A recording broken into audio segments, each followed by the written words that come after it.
Hello everybody and welcome back. My name is Alyssa and this is Into the Heart Wild.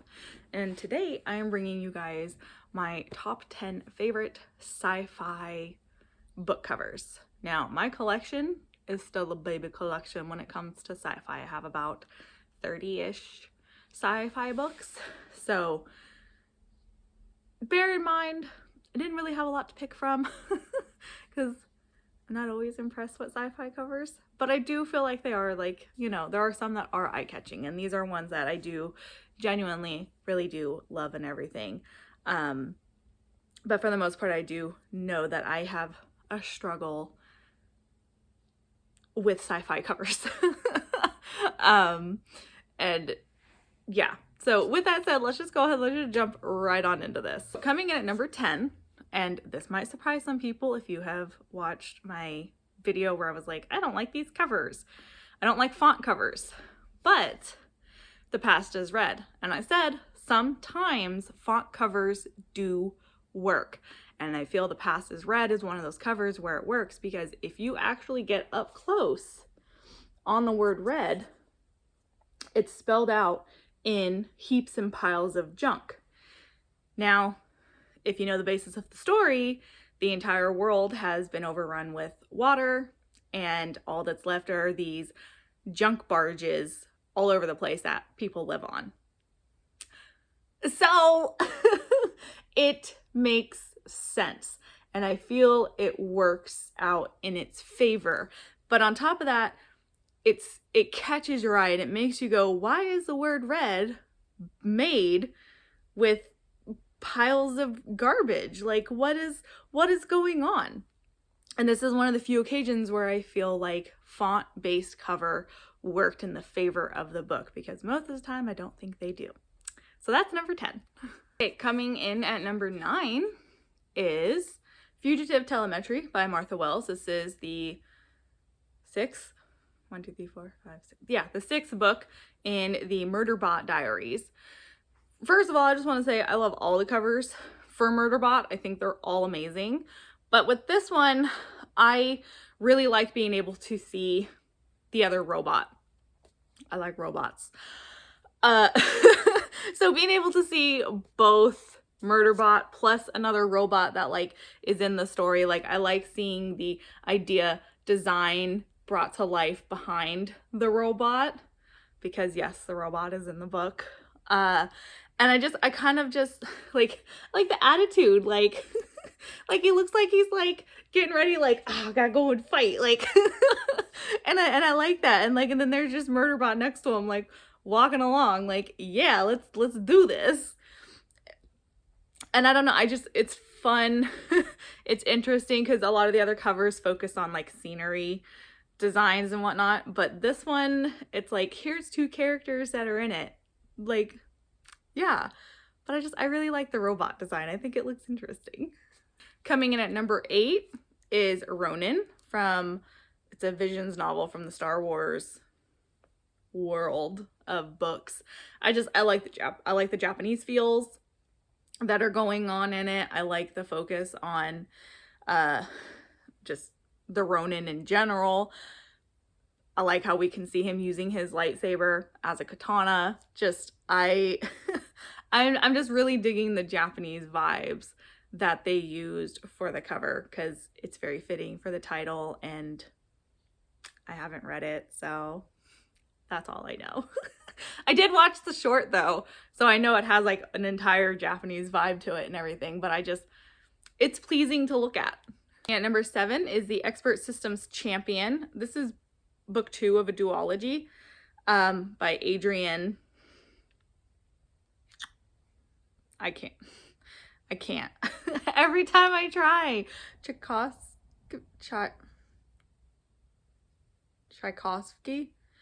I'm probably butchering that. I'm so sorry. Anyways, it's the scenery thing again. You see two people walking across the water heading towards this very futuristic looking building, and you're just ooh, what's going to happen there? What's going to go on? And then the color scheme is just beautiful. All these blues and purples, it's Like when you look at it, you're just like, wow, that's really pretty. Someone understands colors very well. So yeah, love it. Coming in at number 6 is The Warrior Within by Angus MacIntyre. It's another one of those. We have this giant city in what looks like a desert. We've got all these little people down here. They look little because the city looks huge. Like, there's a close-up. Like, woo! It's just, I really like for a lot of sci-fi books when like they give me a glimpse as to like what this futuristic city is supposed to look like. And I think this does it really well, but I love the fact that it's like in a desert. It's not often I see like very deserty looking ones, and we're not going to talk about Dune, okay? But it's not often that I really get to see like desert style or Star Wars, because they also take place in desert places. I'm like, oh, I don't think about there. Anyways, I really like the little desert kind of vibes going on with it, and the book itself is also really, really good. So maybe you guys should read it. It's short. Number 5 is Winter's Orbit by Everina Maxwell. This is another case of just the colors. Just, they talk to each other, they vibe. I love how they correspond with each other. But then I love the silhouettes that you have in the background. But then you also have like two people standing here. I haven't read this yet. But it makes you like wonder like what is going on, because they look like they're facing each other, you know, and then you're like, oh, is that their silhouettes? Like, what is this? And you have like the sun and the moon, you know, like night versus day. Like, it's just, it has all these different like small minor themes that are going on in it. And I just think it's very pleasing to look at.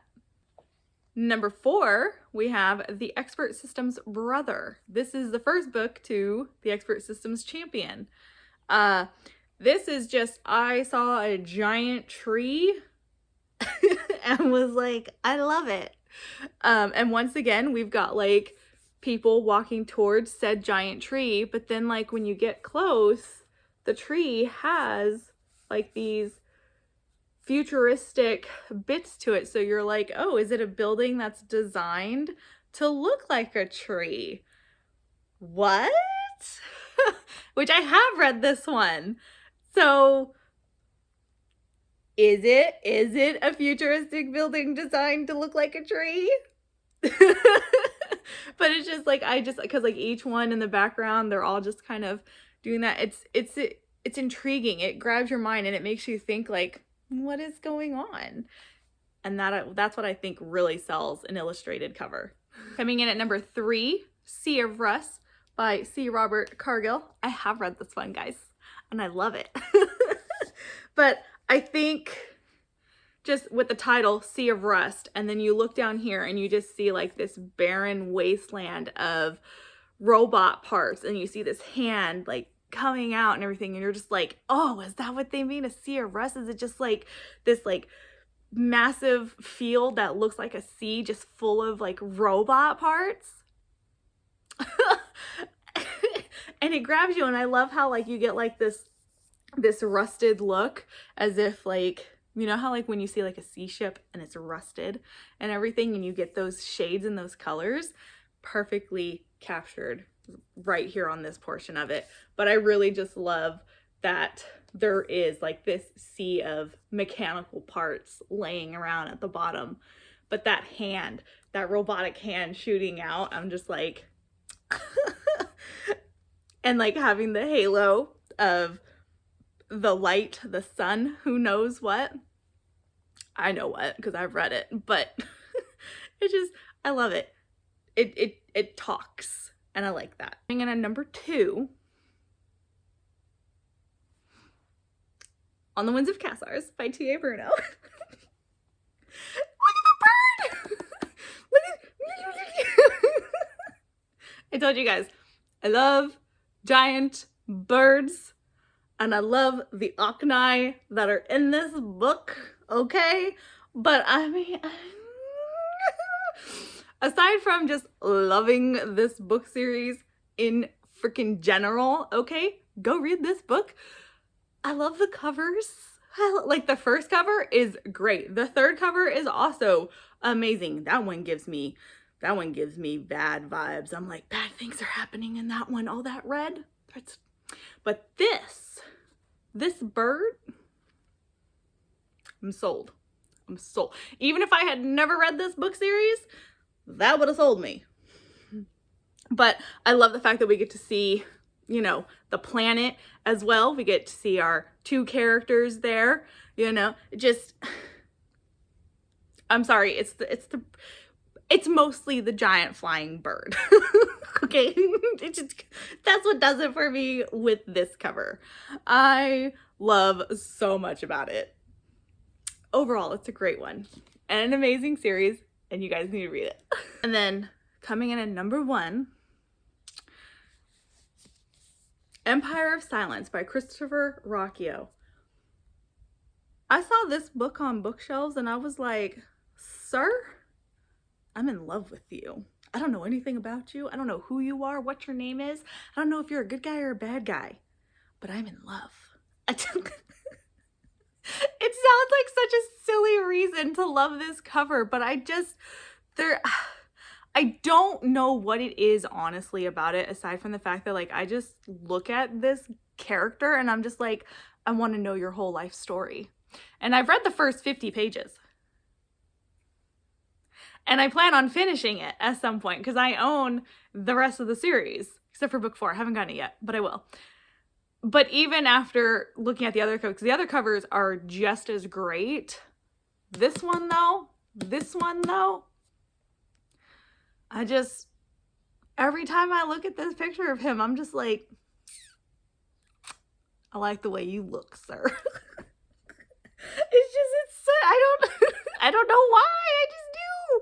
But I mean, when we point out like the cool thing, like this, it took me the longest time to realize that this was even going on. Like there's this hand coming out, grabbing his like lightsaber sword. I don't know what that is. I've only read 50 pages, but you know, I'm like he gives me like gladiator vibes. I don't know if that actually happens in this book. Maybe. I don't know. I just, I honestly, this is what happens when I don't know why I like something so much. I'm just like, I just do. My brain just says that's good. So yeah, that is my number 1 favorite. It's also a very heavy book to hold with like 2 fingers. Those are all of my favorite fantasy covers. Not fantasy, sci-fi. Ha! Those are all my favorite sci-fi covers. If you guys have read any of these and you like these, let me know. If you haven't, if you guys think I don't have good taste, you guys can let me know that too. It's whatever.